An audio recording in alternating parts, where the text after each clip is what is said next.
계속해서 우리는 이방 민족들에 대한 하나님의 심판에 대해서 지금 예레미야가 말씀을 예언하고 있는 것을 확인하고 있는 중입니다. 오늘 예레미야 49장에 보니까 1절서부터 6절까지는 암몬 족속, 7절서부터 22절까지는 에돔 족속, 23절에서 27절까지는 다마스쿠스, 그러니까 시리아죠, 시리아. 28절에서 33절까지는 케달과 하졸, 그 다음에 34절에서 39절까지가 엘람.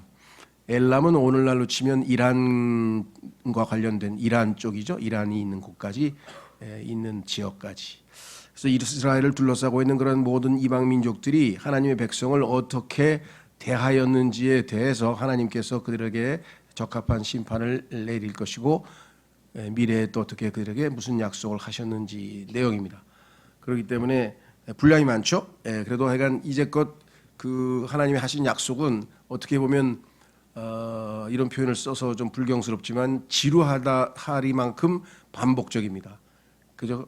물론 그들이 지은 죄들은 조금씩 종류가 다르고 하나님의 처방도 조금씩 다르지만 전반적으로는 하나님 앞에 거역하고 반역한 것에 대해서 하나님께서 반드시 심판하신다. 그런데 이제 구체적으로 어떤 민족에 대해서 어떻게 이렇게 지금 쭉 열거하고 있는 와중에 있죠. 거의 지금 우리는 예레미야를 마무리 짓고 있습니다. 52장에 가면 이제 마무리가 되겠죠. 자, 그래서 오늘도 분량이 많기 때문에 성경 본문을 읽어가면서 1절서부터 6절까지 또 이렇게 해서 하나님께서 어느 민족을 어떻게 치리하시는가 이걸 한번 총체적으로 한번 좀 살펴보려고 합니다. 우선 암몬 족속에 대해서 한번 좀 살펴보려고 합니다. 암몬 족속들에 관하여 주가 이같이 말하노라. 이스라엘에게 아들들이 없느냐? 그에게 상속자가 없느냐? 그렇다면 어찌하여 그들의 왕이 갓을 상속하며 그의 백성이 갓의 도시들에서 거하느냐?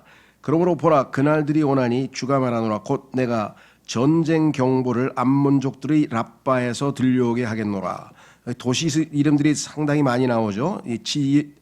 지명을 다 우리가 기억하기는 어렵고요. 암몬 족속은 아주 굉장히 유명한 족속이죠. 모압과 암몬은 롯이 일종의 딸들과의 근친상간을 통해서 아주 잘못된 출발을 보였던 민족이라는 것을 우리가 잘 알고요. 지난 시간에 모압에 대해서 하나님께서 심판하시는 내용은 살펴보았고 오늘은 이제 암몬 족속이 되겠습니다. 3절 울부짖으라 오 헤슈보나 이는 아이가 약탈되어 있기 때문이라. 부르짖으라 너희 랍바의 딸들아 굵은 배로 너희의 띠를 두르라. 애도하고 울타리들 곁을 이리저리 달리라. 이는 그들의 왕이 포로로 끌려갈 것이기 때문이니 그의 제사장들과 그의 통치자들도 다 함께 그리하리라. 여기서 얘기하는 왕은 직접적인 그 다스리는 왕이 될 수도 있고요. 아니면 그들이 섬기는 우상이 있죠. 우상. 그 밀콤이라고도 하고 몰렉이라고 하는 그 신일 수도 있고 그렇습니다. 4절 오 타락한 딸아 어찌 너는 골짜기들을 너의 흐르는 골짜기를 자랑하느냐. 타락한 딸은 그녀의 보물들을 신뢰하며 말하기를 누가 나에게 오랴 하였도다. 보라 내가 너희 주변에 있는 모든 자들로부터 너희 위에 두려움을 가져오겠노라. 만군의 주 하나님이 말하노라. 그리하여 너희 각인이 대번에 내쫓길 것이요 방황하는 자를 끌어모을 자가 아무도 없으리라. 그러고 난 후에는 내가 암몬의 후손들의 포로들을 다시 데려오겠노라. 주가 말하노라. 자, 그래서 암몬 족속에 대해서 우리가 하나님께서 이 구체적으로 어떻게 심판하실 것을 말씀했는데 한번 요약을 해보면 나눠드린 그 교재에 이렇게 썼습니다. 암몬 족속과 모압 족속은 롯의 후손들입니다. 이거는 우리가 창세기 19장에서 있었던 사건을 잘 기억하고 있죠. 그래서 모압에 대해서는 지난주에 말씀을 드렸고 그들은 유대인들의 원수였으며 밀콤이라고도 하고 또는 몰렉이라고 하는 신을 섬겼던 암몬 족속은 아이들을 희생제물로 바치는 일도 서슴지 않았습니다. 인신, 짐승이 아니라 사람을 제물로 바치는 일까지도 서슴지 않은 민족이었죠. 이 자는 이 밀콤이라고 하는 자는 다스리는 자라는 뜻을 가진 이름을 갖고 있었으나 이제 더 이상 다스리지는 못하게 됩니다. 그렇게 될 수밖에 없죠. 지금 심판받아서 지금 포로로 끌려간다고 했어요. 왜냐하면 그는 포로로 잡혀갈 것이고 스스로를 구해낼 능력이 없으니까요. 모든 거짓 신들의 운명도 동일합니다. 이 신뿐만 아니라 뭐 바알을 포함해서 온갖 신들의 이름이 많이 나오죠. 예. 그래서 그 신들도 운명은 하나님 앞에서 똑같다 그랬습니다. 자, 그러면 7절서부터 22절까지 상당히 긴 내용을 에돔이라고 하는데 이 족속에 대해서 하나님께서 할애하고 계신데 에돔 족속도 여러분들 성경에서 창세기에서 이미 잘 알고 있는 것처럼 창세기 36장에서 그 야곱이 낳은 두 쌍둥이 아들의 첫째죠. 그런데 그가 야곱과의 관계에서 행동을 통해서 보였던 여러 가지 육신적인 모습들, 배고픔을 견디지 못하고 하나님이 주신 그 이 장자권을 동생에게 팔아 넘긴다든가 뭐 이런 짓들을 봤을 때 이들이 그 행로가 이미 여정이 훤히 들여다 보이는데 실제적으로 뭐 사건에서 에돔이 한 짓들에 대해서 우리는 창세기를 통해서 이미 잘 알고 있습니다. 자, 그래서 이 에돔에 관하여 만군의 주가 이같이 말하노라. 테만, 에돔이라는 지역이 있는 중에 도시 중에 하나죠. 테만에 더 이상 지혜가 없느냐? 신중한 자들에게서 조언이 사라졌느냐? 그들의 지혜가 자취를 감추었느냐? 왜냐하면 이 족속이 상당히 지혜로가 뛰어난 족속이라고 이렇게 알려져 있어요. 그래서 욥기에 나오는 친구들도 아마 에돔 족속일 가능성이 높다고 언급을 한 것 같은데요. 오 드단의 거주자들아, 너희는 도망하고 구태하라. 깊숙한 곳에 거하라. 이는 내가 에서의 재난 곧 내가 그를 벌할 때 그의 위에 가져올 것이기 때문이라. 만일 포도 채집꾼들이 너에게 온다면 그들이 이삭 줍기를 할 포도들을 얼마 남겨두지 아니하랴. 만일 밤에 도둑들이 든다면 그들은 자신들에게 충분할 때까지만 파괴하리라. 그러나 나는 에서의 맨살을 드러내게 하였도다. 나는 그의 은밀한 곳들을 벗겼으니 그는 자신을 능히 숨기지 못하리라. 그의 씨와 그의 형제들과 그의 이웃들이 약탈을 당하였으니 그가 존재하지 아니하는도다. 아버지 없는 너의 자녀들은 남겨두라. 내가 그들을 살려두고 보존하겠노라. 그리고 너의 과부들이 나를 신뢰하게 하라. 성경에 보면 하나님께서 아버지 없는, 그다음에 과부, 이 표현이 구약 성경에서 아주 일관되게 나오죠. 왜냐하면 그 사회적으로 가장 소외되고 가장 아무런 보호가 없는 사람들을 상징적으로 나타내는 것이 이 당시에 아버지 없는 자녀들하고 그다음에 남편이 없는 과부, 이 두 사람은 그 누구로부터도 보호를 받지 못하기 때문에 하나님께서 특별히 이들을 보호하시겠다 이렇게 말씀하셨어요. 12절 이런 주가 이같이 말하기 때문이라. 보라, 그 잔을 마시는 것이 자신들에게 심판으로 내려지지 아니한 자들이 명백히 마셨도다. 그런즉 네가 천적으로 처벌받지 아니하고 갈 자냐? 너는 처벌받지 아니한 채 가지 못할 것이요 오히려 너는 그것을 반드시 마시리라. 하나님의 진노의 잔을 마신다. 이는 내가 나 자신을 두고 맹세하였기 때문이라. 주가 말하노라. 곧 보스라가 황무지와 치욕과 불모지와 저주가 되리라는 것이요 그것의 모든 도시들이 영속적인 불모지들이 되리라는 것이라. 내가 주로부터 나오는 소문을 들었고 대사가 이교도들에게 이와 같은 말로 보내졌으니 너희는 함께 모여서 그녀를 대적하여 나오라. 그리하여 전투를 향하여 들고 일어나라 하였도다. 이는 보라, 내가 너를 이교도들 사이에서 작게 만들어서 사람들 가운데서 멸시받게 할 것이기 때문이라. 오, 너 바위 틈들 안에 거하는 자요, 언덕의 높은 곳을 차지한 자야. 너의 공포스러움이 너를 속였고 너의 마음의 교만이 너를 속였도다. 내가 너의 보금자리를 독수리만큼 높게 지을지라도 내가 너를 거기서부터 끌어내리겠노라. 주가 말하노라.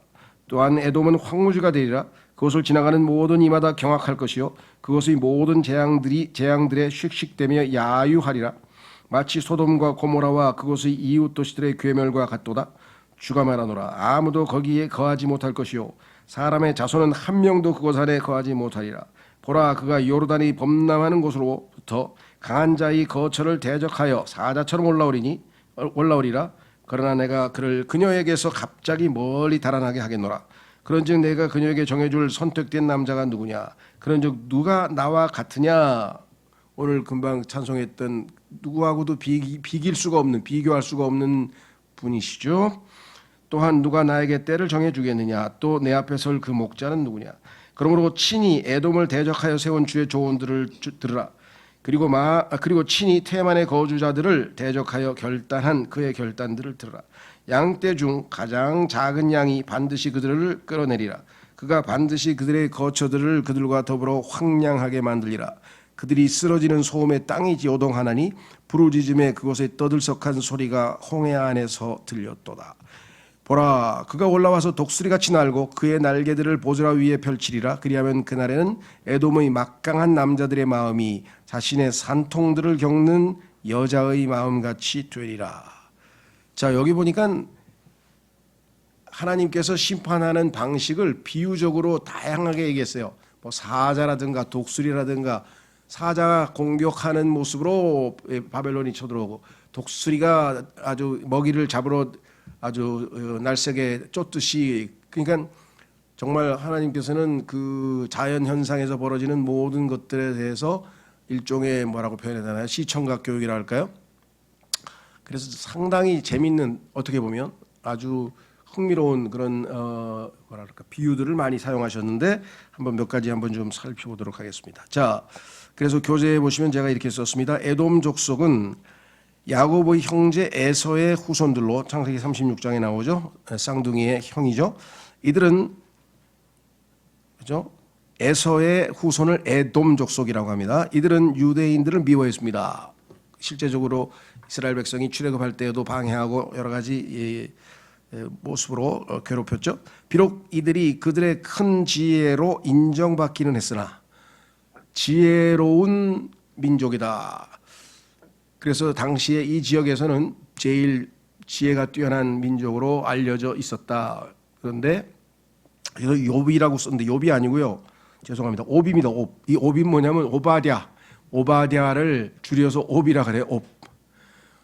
하나님께서 맨 뒤에 가면 여러분 잘 아시는 것처럼 이 짧은 예언서들이 쭉 나오죠. 소예언서들이 나오는데 거기에 오바댜라고 하는 예언서에 보면 그 핵심 주제가 바로 이 에돔 족속에 대한 하나님의 심판을 다루고 있는 책이 바로 그 책입니다. 그래서 거기에 8장에 보면은 그 내용이 나온다는 얘기입니다. 바벨론의 침략을 저주할 수는 없었습니다. 아무리 지혜로워도 이 바벨론이 쳐들어오는 것을 막아낼 수는 없었다. 이들에 대한 심판은, 자, 하나님께서 어떻게 표현했는가 보세요. 9절을 보시면 포도원을 약탈하는 것으로 나와 있었죠. 여기 보시면 9절에 만일 포도 채집꾼들이 너에게 온다면 그들이 이삭 줍게 할 포도들 얼마 남겨두지 아니하랴. 그래서 포도원을 침탈하는 모습으로 이 바벨론 침략을 묘사했고, 두 번째는 진노의 잔을 마시게 한다. 12절에 보니까 여기 보시니까 그 잔을 마시는 것이 하면서 잔을 마시는 것으로 12절에 이런 주가에 같이 말하기 때문이라. 보라, 그 잔을 마시는 것이 자신들에게 심판으로 내려지지 아니한 자들인데 그런데도 그들이 명백히 마셨도다 하면서 진노의 잔을 마실 사람들. 그 다음에 소돔과 고모라에다 비유했죠. 18절에 가시면 마치 소돔과 고모라와 그곳의 이웃 도시들의 괴멸과 같도다. 그래서 완전히 태워버려져서 유황비가 내리듯이 그렇게 비유를 하셨고요. 그 다음에 19절에 가서는 사자의 공격으로 표시하셨네요. 그래서 보라, 그가 이 요르단에 범람한 것으로부터 강한 자의 거처를 대적하여 사자처럼이라고 나와 있죠. 처럼.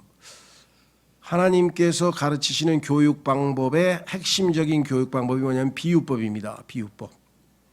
그래서 이것은 뭐 우리 인간 활동 중에서 가장 고상하다고 여겨지는 문학에서도 비유법이 어마어마하게 많이 쓰이잖아요. 그렇죠? 예. 그래서 뭐 노래 가사부터 시작해서 문학, 시, 그다음에 아주 훌륭한 문장 또는 뭐 이 연설문 뭐 이런 데 보면 다 여러 가지 형태의 비유를 많이 사용하시는데 하나님께서도 여기서 그렇게 사자의 공격으로 비유하셨고요. 그다음에 독수리의 침입으로 22절에 가시면 보라, 그가 올라와서 독수리같이 날고 그의 날개들을 보즈라 위에 펼치리라. 이렇게 해서 독수리가 이렇게 침입하는 모습으로 비유되고 있는 바 더 이상 피할 곳이 없습니다. 그러니까 이렇게 다양한 형태로 온갖 방식의 그 엄중한 공격이 있을 터이니 아무리 뛰어난 지혜를 지닌 민족이고 여태까지 자기 나름대로 아주 이 국가를 잘 지탱하면서 왔다 할지라도 이번에 하나님의 심판에 대해서는 그들은 더 이상 피할 곳이 없다. 이렇게 해서 지금 에돔에 대해서 하나님께서 처리했습니다. 지금 그러면 하나님께서 이 성경에는 물론 이 국가들에 대해서 이스라엘 민족과 관련된 국가들에서만 썼지만 지금 현재 전 세계적으로 유대인들이 2000년 동안 정말 얼마만큼 그 디아스포라로 전 세계에 흩어져서 난민 생활을 하면서 고통당하고 멸시당하고 조롱당했다는 것을 우리가 지금 잘 알고 있죠. 예. 그러니까 물론 1948년에 돌아와서 국가를 세웠습니다만은 아직도 전 세계 여러 곳곳에 유대인들이 이렇게 환영받지, 물론 경제적으로 여러 가지 이제 부를 쟁취하고 있기 때문에 미국 같은 사회에서는 뭐 아주 막강한 아주 영향력을 행사하고 전 세계에서 아주 뭐 최고의 로비 활동을 하고 있기는 합니다만은 여전히 전 세계 어디를 가도 유대인 하면 눈살을 찌푸리죠. 대부분의 사람들이. 그만큼 지금 반유대주의라고 하는 정서가 전 세계를 지배하는데, 이것은 단순히 이들이 한 행동 때문만은 아니고요. 거기에는 영적인 이유가 있죠. 예수 그리스도께서 유대인 출신이기 때문에 예수 그리스도를 미워하는 마귀가 계속해서 유대인들이 나중에 예수님께서 유대인의 왕으로 천년왕국에서 다스릴 것까지 알고 있기 때문에 계속해서 지금 유대인들은 지금 이 마귀의 미움을 당하고 나중에 속아서 마귀에게 아주 박해당하는 장면이 야곱의 고난의 시기에 7년간 있게 되겠죠. 자, 그래서 이 다양한 형태의 심판에 대해서 말씀하셨고, 이번에는 다마스커스는 여러분 잘 아시는 것처럼 지금 시리아라고 하는 지금 시리아가 있고 그 옆에 레바논이 있고, 그 레바논도 그렇고 시리아도 그렇고 다, 시리아는 이제 이란이나 러시아의 도움을 받아서 이스라엘을 계속 괴롭히고 있고 6.1 전쟁에서 아주 된통 이스라엘에게 당했죠 한번. 그래서 지금의 소위 말하는 사해와 골란 고원을 빼앗겼어요.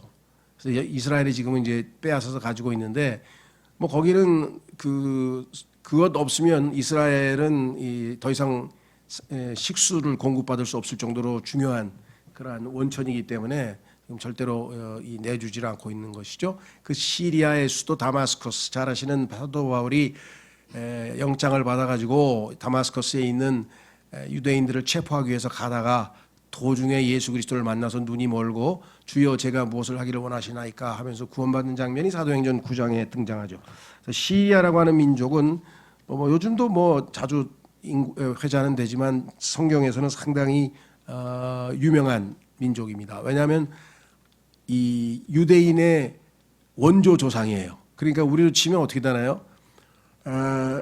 우리 민족이 한민족이 그 몽골 뭐 어디 그쪽에서 내려왔다 그랬죠. 그래서 몽골족과 뭐 같은 조상이라고 뭐 이런 얘기를 하잖아요. 그런 것처럼 시리아하고 유대인은 같은 조상이에요. 그래서 언어도 제일 비슷하고요. 그래서 성경에 보면은 야곱을 지칭할 때 어떤 시리아인이 왜 거기 출신이잖아요. 아버지 그 누굽니까? 어머니 리브가라고 하는, 그죠? 라반의 딸인 리브가, 라반, 이런 사람 다 시리아 사람들이거든요. 예.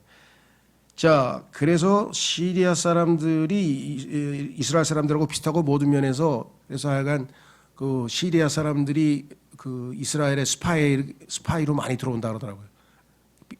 잘 모르잖아요. 비슷하니까 모든 면에서. 자, 그래서 다마스커스는 수도 이름입니다. 수도 이름이고요. 다마스커스에 대해서 한번 확인해 보겠습니다. 죄송합니다. 23절에서 27절까지. 다마스쿠스에 관해서라 하맛이 당혹스러워하나니 아르팟도 그러하도다. 이는 그들이 불행한 소식들을 듣고 낙담한 마음이 되었기 때문이라. 슬픔이 바다 위에 있으니 그것은 평강을 누릴 수 없도다. 다마스쿠스가 나약해지고 그녀의 몸을 돌이켜서 도망하려 하나니 두려움이 그녀를 장악하였도다. 극심한 고통과 슬픔들이 그녀를 붙잡았으니 산고를 치르는 여자와 같았도다. 찬송의 도시, 나의 즐거움의 도시가 어떻게 남아있지 아니하게 되었는가? 그러므로 그날에 그녀의 청년들이 그녀의 거리들 안에 쓰러질 것이요 모든 전사들이 끊어지리라. 만군의 주가 말하노라. 그리고 내가 다마스쿠스의 성벽 안에서 불을 붙이겠으니 그것이 베나닷의 궁전들을 사르리라. 그래서 다마스쿠스라고 하는 시리아라고 하는 나라가 어떻게 멸망할 것인가에 대해서 지금 성경에 기록을 해 놓았습니다. 자, 그래서 우리는 다마스쿠스에 대해서도 한번 좀 정리를 해보겠습니다. 교재에 다마스쿠스는 나약하고 두려움에 떨고 있는 바 마치 산고를 치르는 여자 같습니다. 지금 아기를 낳으면서 진통하고 고통스러워하는 여인의 모습처럼 24절에 그렇게 묘사를 했죠. 비유했죠. 자, 그 다음에 이제 케달, 하졸 그리고 엘람족들은 바람에 날려 흩어지는 겨와 같을 것입니다. 그래서 그 뒤에는 요 세 족속에 대해서 언급이 되어 있습니다. 그래서 결국은 이 교만한 왕국들은 주님을 거역하면서도 안전하다. 죄송합니다. 그리고 엘람 족속들은 바람에 날려 흩어지는 겨와 같을 것입니다. 그것도 성경의 비유로 나와 있습니다. 조금 이따 읽겠습니다. 이 부분. 이 교만한 왕국들은 주님을 거역하면서도 안전하다고 느꼈습니다.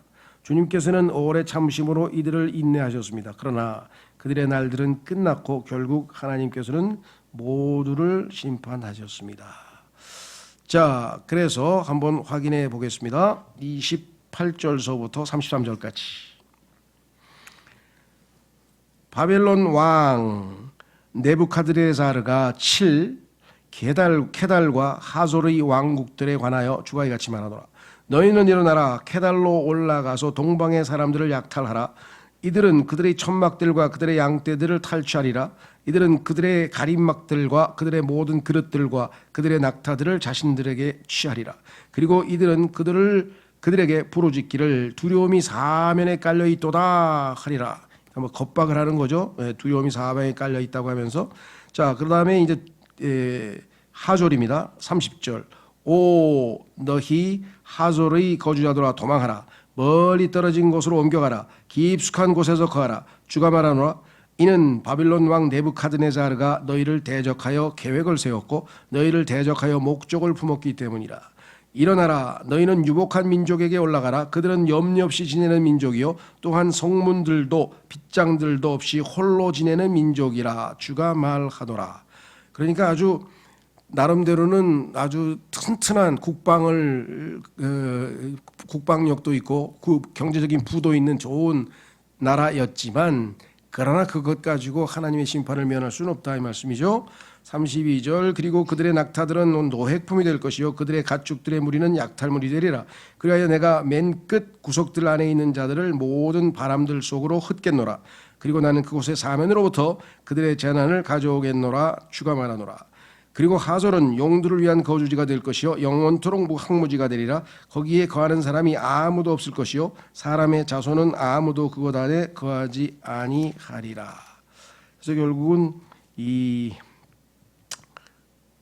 케달, 하졸 그리고 이제 엘람에 대해서는요 34절부터 39절까지 나와 있습니다. 자, 성경에 이와 같이 이 하나님께서 이 땅의 모든 민족들을 다 주관하고 계신다. 한번 확인해 보겠습니다. 한번 우리 이사야서 37장을 한번 가보시면 거기에 모든 민족의 영적인 도덕적인 상태를 다 파악하고 계신 하나님께서는 그들에게 적절한 징계와 심판을 통해서 하나님이 의로우시고 거룩하신 분이심을 만천하에 계시하고 계시죠. 37장 16절로 가보시면 이사야서 37장 16절.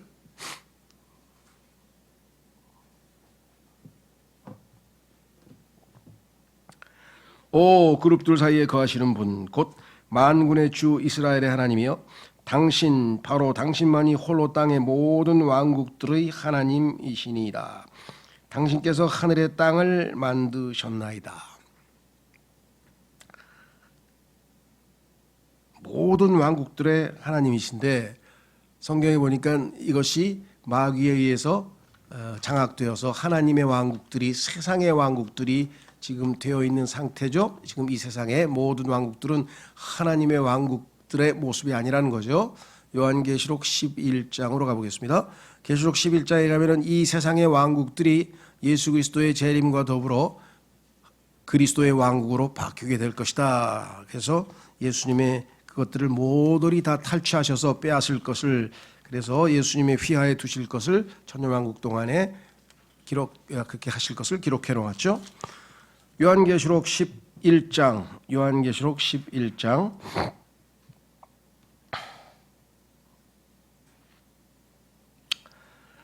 이제 하나님께서 계속해서 심판을 하시면서 일곱째 천사의 나팔 소리가 들렸습니다. 15절.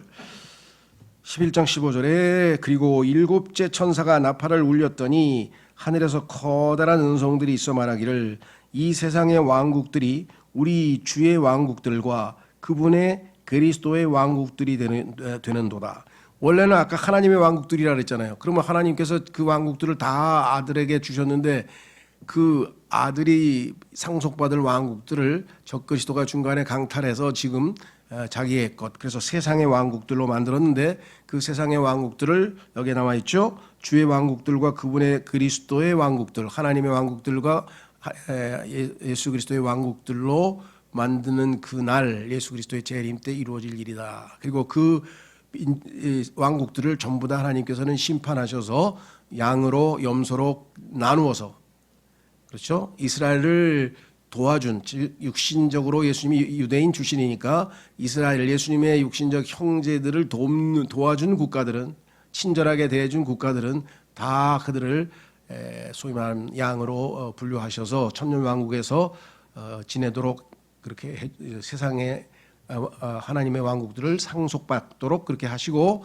나머지 이스라엘을 괴롭힌 자들은 모조리 다 심판하셔서 불못으로 던지는, 그게 마태복음 25장 31절에 나오는 민족들의 심판이죠. 여기 지금 나와 있습니다. 자, 그래서 다시 돌아가면 이제 엘람, 소위 말하면 요즘에 우리가 아주 이스라엘을 뭐라 그럴까요? 가장 그 강력한 이스라엘의 그 대적자죠. 지금 뭐 레바논에 있는 헤즈볼라나 뭐 시리아에 있는 또 다른 여러 가지 그 테러 단체들이나 전 세계 곳곳에서 하여간 이 이란의 지원을 받는 그런 테러 단체들이 이스라엘을 파괴하기 위해서 암약하고 있는데 하마스도 상당히 이란으로부터 다양한 형태의 지원을 받죠. 그러니까 뒤에서 바깥으로 아직은 지금 공격은 안 했죠. 그래서 이제 그 이란의 공격에 대해서 이스라엘이 보복을 했고 그 이스라엘 보복에 대해서 지금 또 보복을 한 해 만에 하고 있죠. 예. 그래서 뭐 언젠가 뭐 어떤 일이 벌어질지라도 우리가 뭐 놀랄 필요가 없을 정도의 일촉즉발의 상태에 지금 와 있습니다. 자, 그래서 엘람이라고 하는 지역, 이란까지 다 포함하죠. 자, 몇 절입니까? 34절부터 39절까지 유다 왕 시드키야의 통치 초기에 엘람을 대적한 예언자 예레미야에게 임한 주의 말씀이니 이같이 말씀하셨느니라. 만군의 주가 이같이 말하노라. 보라, 내가 그들의 힘의 으뜸인 엘람의 활을 꺾겠노라. 엘람 민족은 아주 또 이 활, 군인들이 용맹하기도 하지만 활을 특별히 잘 다루는 민족으로 알려져 있었는데 꺾어버리시겠다.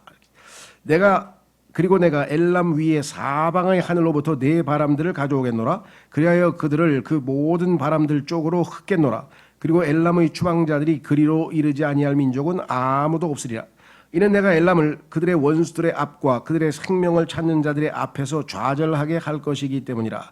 그리하여 나는 그들 위에 해악을 가져오겠으니 바로 나의 맹렬한 분노라. 주가 말하노라. 그리고 나서 그들 뒤에 칼을 보내겠으니 내가 그들을 진멸시킬 때까지 그리하리라. 그리하여 나는 나의 보좌를 엘람 안에 세우겠으며 그 왕과 그 통치자들을 그곳에서부터 멸하겠노라. 주가 말하노라. 엘람에 대한 심판도 하나님께서 정하셨다. 이 땅에 있는 모든 민족들로 어떠한 방식으로든 다 하나님에 의해서 지금 2000년 동안, 그래서 소위 말하면 예수 그리스도께서 말씀하셨던 AD 70년에 그 이스라엘의 예루살렘의 몰락 멸망으로부터 시작해서 전 세계에 흩어진 유대인들이 2000년 동안 여러 곳곳의 나라에 흩어져서 살았는데 그 사이에 일어났던 인류 역사의 전쟁은 유대인과의 관계 때문에 하나님께서 아브라함에게 약속하신 대로 아브라함의 그리고 그의 후손들을 축복하는 자를 복을 주시고 저주하는 자를 저주하시겠다는 그 약속을 2000년 동안 항상 신실하게 수행해 오셔서 그 소위 말하면 역사적 자료가 막 몇천 페이지에 달한다죠. 세계적으로 제일 유명한 사건 여러 번 말씀드렸습니다만은 여러분 잘 아시는 스페인의 무적 함대라고 알려져 있죠. 무적 함대. 그래서 전 세계를 장악해서 특히 저쪽에 아메리카 대륙을 완전히 거의 다 대부분 손에 넣어서 부를 차지하고 거기서 금을 캐오고 뭐 하여간 한동안 세계를 떵떵거리고 호령했던 이 스페인의 무적함들은 유대인을 괴롭힌 그 대가로, 그건 역사적으로 충분히 입증되는 것이 1492년에 이 스페인이 거기에 700년 동안 그 식민지를 지니고 있었던 아랍 민족들을 다 쫓아내고 아프리카 쪽으로 다 몰아내고 국토를 회복합니다. 1492년에. 그래서 스페인이 이제 이베리아 반도에 있었던 아랍 민족 700년간의 아랍 민족의 식민 시대를 종식시키고 했고, 두 번째는 콜럼버스를 시켜서 미주 대륙을 발견해서 아주 부를 쟁취했고, 그렇죠. 대부분의 사람들이 이 두 가지 세계사적으로 중요한 사건을 아는데, 그리고 나서 한 것은 바로 유대인들을 축출한 사건이에요. 1492년에 유대인들, 거기에 살고 있던 유대인들은 당시에 유럽의 최고 지성인들이고, 그 유대인들을 통해서 아리스토텔레스의 모든 서적들이 번역이 되고 해서 유럽의 르네상스를 가져온 기초를 닦은 그런 역할을 한 것이 바로 스페인의 유대인들인데, 그들을 다 쫓아내 버렸어요. 그리고 하나님께서 보존하신 구약 성경 마소라 성경을 6,000부, 사본을 6,000부를 다 불태워서 유대인들을 박해하고 강제로 카톨릭으로 개정시키려고 했었던 어마어마한 사건이 있어요. 근데 세속사에서는 이걸 별로 잘 안 다루죠. 유대인 문제에 대해서는 그저 콜럼버스 얘기하고 그다음에 저 아랍 사람들 쫓아내서 스페인이 뭐 해가 지지 않을 왕국을 세웠다 뭐 이 얘기만 하고, 어쩌다가 저 영국의 드레이크 해적에 의해서 그 엄청난 무적 함대가 무너졌는지 신비롭다 뭐 밤낮 얘기하는, 신비롭죠. 그 사람들에게는 하나님께서 이루신 일이니까 잘 안 보이시겠죠. 그렇죠? 안 보이겠죠. 자, 어쨌거나 그래서 이 모든 하여간 역사를 읽어보면 전부 다 하나님께서 유대인과 관련해서 유럽의 역사는 미국 역사 마찬가지고요. 유대인들을 어떻게 대했느냐에 따라서 그 나라의 운명이 어떻게 됐는지, 흥했는지 망했는지 아니면 어떤 심판을 받았는지, 이게 아주 그냥 사료화돼서 자료로 쫙 다 있어요. 얼마나 하나님 말씀이 무시무시한 말씀인가, 엄중한 말씀인가를 한번 우리가 깊이 생각해 볼 필요가 있다. 자, 그래서 우리는 문제는 맨 끝에 보십시오. 39절. 그러나 마지막에 가까운 날들에 이러한 일이 있으리니 내가 엘람의 포로들을 다시 데려오겠노라 주가 말하노라. 엘람을 다시 회복시켜 주시겠다는 거예요. 이런 얘기가 여기 몇 번에 걸쳐서 나왔어요. 끝부분 제가 교재 끝부분 가서 제가 설명한 것 좀 읽어보십시오. 들어보십시오. 우리의 자비로우신 하나님이라고 해서 밑에다가 썼는데, 하나님께서는 진노 가운데서도 이렇게 어마어마한 심판을 내렸지만 자비를 기억하십니다. 자, 하박국 3장 2절에 보십시오. 자비를 기억하시는 하나님, 이게 얼마나 우리에게 큰 위로가 되는가. 자, 하박국 끝에서 네 번째인가요? 하박국 3장 2절에 보시면 이렇게 기도하죠. 하박국이 3장 2절 하박국의 기도입니다. 오 주여, 제가 당신의 말씀을 듣고 무서웠나이다. 오 주여, 그 해들의 한가운데 당신의 역사를 다시 일으키시어 그 해들의 중간에 알려지게 하소서. 진노 가운데서도 자비를 기억하소서. 하나님께서 테만에서부터 오셨고, 이것은 예수 그리스도께서 아까 얘기했던 테만이라는 도시, 에돔 땅에 있던 도시 이름이죠. 거기서부터 해서 예수 그리스도의 재림의 경로, 어디서 어떻게 도시들을 거쳐서 예수님께서 예루살렘까지 오시게 되는지 그게 성경에 자세하게 기록이 되어 있어요. 자, 그래서 우리는 하나님은 이제 다시 이스라엘도 회복시키셨고, 그 다음에 아까 얘기했죠. 이스라엘을 도와주는 나라들 있잖아요. 그래서 그들을 어떻게 했어요? 양으로 분류하고, 이스라엘을 괴롭힌 자들은 염소로 분류했는데, 그 양으로 분류될 가능성이 높은 민족들이 여기 지금 다 회복시켜주는 장면이 나와요. 자, 뭐라고 되어 있나 보세요. 하나님께서는 유대인들은 46장 27절 28절에서 보면 다시 데려오시겠다, 회복시키겠다고 말씀하셨고, 모압인들에 대해서는 48장 47절에서 말씀하셨고, 우리가 금방 읽었던 암몬인들은 49장, 우리 읽었던 49장 6절에서 말씀하셨고, 그리고 엘람인들은 지금 우리가 금방 읽은 49장 39절에서 이들에게 회복시키시겠다는 약속들을 주셨잖아요. 그렇죠? 예. 그래서 이들 민족들은 유대인들이 고국으로 돌아갔을 때 다시 나타나지 못했습니다. 유대인들이 70년간의 바벨론 유수, 바벨론 포로 생활을 마치고 돌아갔을 때에는 이 민족들이 다시 회복되지는 않았지만 예수 그리스도께서 재림하실 때에는 이들이 아마도 양의 민족으로서 아마 어쩌면 그럴 거예요. 이건 추측입니다.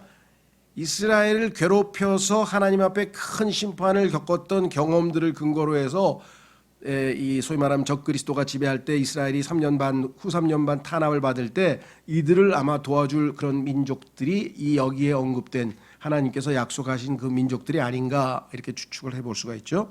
자, 그래서 이들 민족들은 유대인들이 고국으로 돌아갔을 때 다시 나타나지 못했습니다. 그러나 주님께서 예수 그리스도의 재림과 천년왕국을 이루실 때 자기 신의 백성을 회복시키실 그때에는 이들 민족들도 회복에 포함될 것입니다. 회복되게 될 것입니다. 이제 종말론에서 좀 다뤄야 될 내용이지만 어쨌거나 지금 중요한 것은 하나님께서는 하나님의 백성을 괴롭힌 것에 대해서는 반드시 거기에 대한 대가를 치르게 하신다라는 얘기입니다. 그래서 지금 우리가 모르겠어요. 우리나라의 이 현재 외교부의 입장이 친이스라엘인지 친아랍인지 아니면 중도 노선인지 저도 정확하게 그걸은 제가 잘 모르겠고요. 과거에 한때 그런 사건이 있었어요. 중동에 오일 쇼크가 있어가지고 아랍 국가들에게 잘 보이기 위해서 이스라엘을 아주 뭐랄까 좀 홀대한 그런 사건을 있었는데 그때 이스라엘이 반기를 들고 우리나라에 있는 이스라엘 대한민국의 주 서울 주재 이스라엘 대사관을 폐쇄시켰어요. 그리고 대사를 불러가 가지고 일본 대사가 한국을 이렇게 겸임하게 하는 식으로 해서 굉장히 그 반감을 드러낸 적이 좀 있었거든요. 그래서 이스라엘에 대해서 성경을 아는 사람들은 함부로 이스라엘에 대해서 그렇게 해서는 안 되는 건데 좀 안타까움이 좀 있습니다. 자, 어쩌면 중국은 그 이스라엘에 대해서 굉장히 호의적으로 대해줬어요. 그 디아스포라라고 알죠? AD 70년에 전 세계적으로 이스라엘 유대인들이 다 쫓겨나가지고 스페인도 가고 뭐 지중해도 많이 가고 했는데 동방으로도 많이 갔거든요. 그 중에 일부가 상하이에서 아주 호의적으로 받아들여서 많은 유대인들이 상하이에 정착했습니다. 그리고 상하이가 세계 최고의 지금 부자 도시가 된 데에는 유대인들의 재력이 토대가 됐다고 하는 것이 입증돼 있어요. 그래서 지금 상하이의 유대 족속들 뭐 이런 책들이 지금 많이 나와 있어요, 시중에. 그래서 어떻게 이 상하이가 이렇게 세계적인 큰 부를 이루게 된 것이 유대 민족들의 재력이었던가를 또 그 가문들이 어떻게 사업을 했고 이런 내용들이 쭉 써 있더라고요. 자, 그래서 오늘은 참 이 하나님은 자신의 뜻을 이루시고 이 모든 것들은 어떤 의미에서 보면은 이스라엘 백성들에 대한 징계입니다. 그리고 그 이스라엘 백성을 징계할 목적으로 사용되었던 민족들도 동일하게 만약에 하나님의 거룩한 이 도덕적 잣대를 대서 하나님의 기준에 따라 정확하게 심판하신다. 글쎄요, 우리나라가 우리가 휴거되고 나서 이 지상에 남아 있을 때 대이스라엘 정책에 대해서 어떤 정책을 갖게 될는지는 잘 모르겠습니다만은 성경을 좀 알면 그 지혜롭게 좀 처신했으면 좋겠다 이런 생각이 듭니다. 오늘 주신 말씀 통해서 우리 주 예수 그리스도 실로 자비로우신 하나님 이렇게 심판을 했지만 이들이 나중에 하나님 앞에 순종하는 모습으로 하나님께 올바른 태도로 나올 때 이들을 다시 회복시켜 주신다. 우리도 마찬가지입니다. 얼마나 자주 하나님 앞에 우리가 거역하고 또 하나님의 뜻과는 멀리 가지만 그래도 은혜의 왕좌에서 우리를 자비로 받아주시고 필요한 때에 도우시는 은혜를 주시는 대제사장으로서 여전히 지금도 하나님 우편에 나타나 계시는 우리 주 예수 그리스도를 언제든지 우리가 주님 앞에 나아가는 자들이 되어야 되겠습니다. 같이 기도하겠습니다.